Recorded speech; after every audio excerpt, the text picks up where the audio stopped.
Breaking news, another one. Nabagambye nze nja bibalete babikweke nze nja bireta. Ola mu na Uganda. Kyali oyo Museveni agezaako nnyo balagawo mu Uganda nti ebintu biri kiryokeera ye yafuga yakola ki. Naye kankubuulire ebintu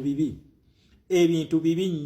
nnyo wa Museveni nakugamba obweyagala okukakasa omusajja ono wetumutuusizza kwata amaaso go ogaje mu system ya Museveni ojjeko ebbali kubanga twayita mu foreign policy ne domestic policy okumwambala naye nga ajja kutya ajja kakasa kike tuli. Prosecutor wa ICC abadde mu ggwanga lya Congo amazeemu ennaku mmeka nnya era ogundi ye yazzeeyo. Naye mu Uganda njagala nkulaga ripooti eyakoleddwa ono essaawa yonna akake kaggwamu aka Museveni kaggwamu kani ono wano yabadde mu ggwanga lya Congo wabula yagambye ye observation gye yakoze ya report gye yakoze yagambye M23 yokka si eri mu kutulugunya abanansi ba Congo nedda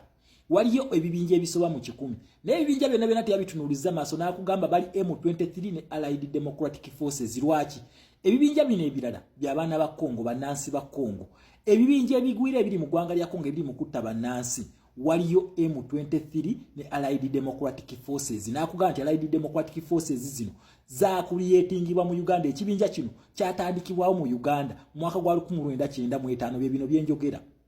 obiraba bye byenjogera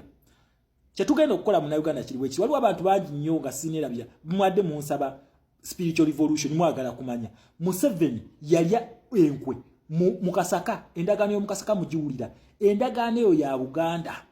yaliwo wakati wa Buganda neki ne Museveni ono n'abiyamu olukwe so kati tugenda okukola tutya ng'egye mulaba gye twajja foreign policy mu history ekintu kino ekya spiritual revolution temujja kitegeera mangu nga tugeze mu history waakyo bino ebintu bino kati mbyogera mubitegeera olw'ensonga history w'ekintu mukimanyi kakati kye tugenda okukola subscribe to this channel eno mpya bagita Shama Fatidi eno tugenda kuba twogera ku history wa Buganda Busoga ne Bunyoro Northern bypass eno lwaki Museveni yagizimba ngeyita wansi ate nga alina kuyita mu bbanga lwaki Balamu yasanyawo muti gwa Bunyoro ogw'obwe buwangwa lwaki Museveni yajjawo musambwa gwe bayita Nambole jinja eryo n'alijjawo lwaki Museveni yajjawo Bujagali n'azimba Bujagali Falls byava kuki so subscribe to this channel bagita Shama Fatidi videos zino gye ngendo za uploadinganga tugenda kuddayo mu history yenna owa spiritual revolution endagaano zino Museveni ze yalyamu olukwe mukitegera tugenda kuddayo so subscribe to this channel or you can check my bio ntaddeko link yeno page yerinjijeko yo subscription zaweze so videos zaffe zijja kuba zifulowinga bulungi kati video gye nkola wano tugenda kuba tujja uploadinga ku Shama Media naye zino eza wano zo eza spiritual revolution ngenda ziteeka ku eno page kokka tolina walala wogenda zisanga zina ne copyright zino zo ngenda kuba nziteekako ne copyright zino zo tezigenda kugibwayo tezigenda beera ku pages nga teri agenda kusharinga data ono genda okusubscribinge ku eno channel ntaddeyo esooka nezira gye zitugize katwe yongereyo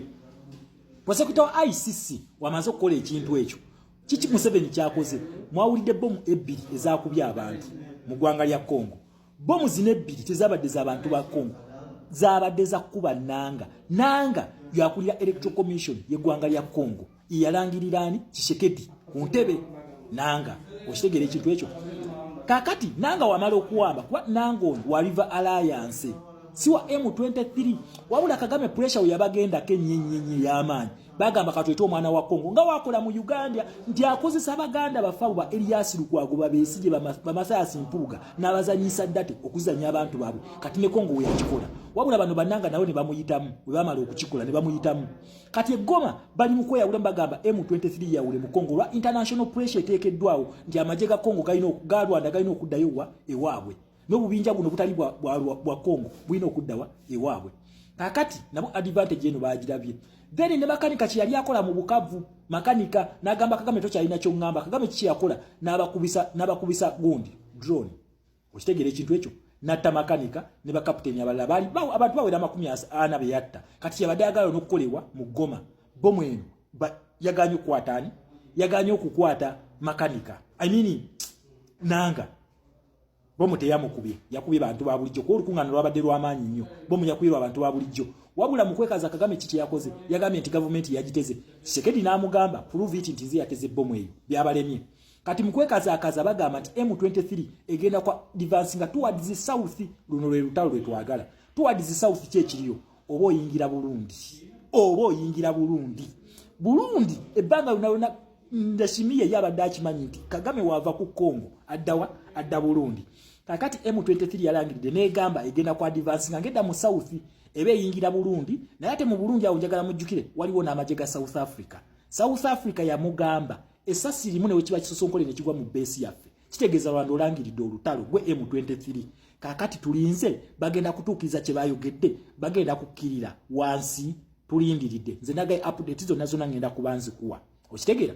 bagenda ku advancinga towards the south. Then ne nebaza ne Tita General Bigodo yagambye bagenda kuwamba Bunia. Awe twagala nga ICC prosecutor yakakola ki yakavayo namwe mugenda kuwamba. Yes muwambe Bunia awo kitwagala ebulijjo bye twagala mutugondeze revolution yenu ne mutumenya okitegeera ekintu ekyo. Era Kagame nga yagala kwongera pushinge mbu ateeke frustrating Tshisekedi akole ki ayingire endagano ne M23. Tshisekedi yamugambye osaaga nze sitesa na bayeekera. Tshisekedi alina mu kuseka noni. Tshisekedi alaga nti taliko kyokka gwe bali mu kuwamba naye abiraga nti tabalinako. Yabagambye nze sitesa na M23 yabagambye M23 mumanyi wamwagala tuteese tulina okuteeseza mu process emmeka ebbiri ye Rwanda ne Nairobi process ze nabagamba ezo bateeka Rwanda ne Nairobi process mu balina okuteeseza naye nakugamba nti zino ate ziba zinyiga Kagame lwaki nti abahutu n'abatwa baba balina okuddayo e Rwanda. Okitegeera abahutu n'abatwa balina okuddayo e Rwanda. Kagame's greatest fear okitegeera abatakifunamu kati ensonga lwaki apushinga nnyo mu Tshisekedi ayogere ne M23. Tshisekedi amugamba nedda baba nze soogera na M23 nga gwe M23 okitegeera ekintu ekyo gwe M23 gwe gwenjogera naye era watu yagala tuteese tulina kuteeseza ki mu zino process ebbiri Rwanda ne Nairobi process. Munnayuganda nakugayo ensolo ku kizigo kweri weetegesi naffe tukole ekyaffe tuggyeko akasajja ffe tubulayo fekka okuggyako akasajja kano ebyaddawo n'abapulitendi nga aleese zijja ati aleese abakola ki alemesa gwe kusituka kubanga akimanyi senga osituka buli kimu kimwefuulidde aba avaako buvi okitegeera ekintu ekyo. So Munnayuganda organize mobilize sawa wetuka time ti akadewe kavuga fena tusitukiremu tweddizensi yaffe. It is now all never. Twejjeko abatuusi bano abatuusi batono nnyo naye kiki bakola bo beewa access ku buli office ennene ne cameras katulowooza nti bangi nnyo naye in actual sense bano abatuusi batono nnyo tubasobola okitegeera. Congo we yasituse ebintu byonna kati bigenze mu favor yaffe naffe we tusituka buli kimu kyaffe. Respect my people. Tusisinkane enkya naye mbagambye organize mobilize time ti wetuuka tweddizensi yaffe tukooye bwa sekadaama amafuta ge batwale Tanzania gaffe ne gold waffe zino ensi zikulidde ku ebyo. For God and my country Uganda.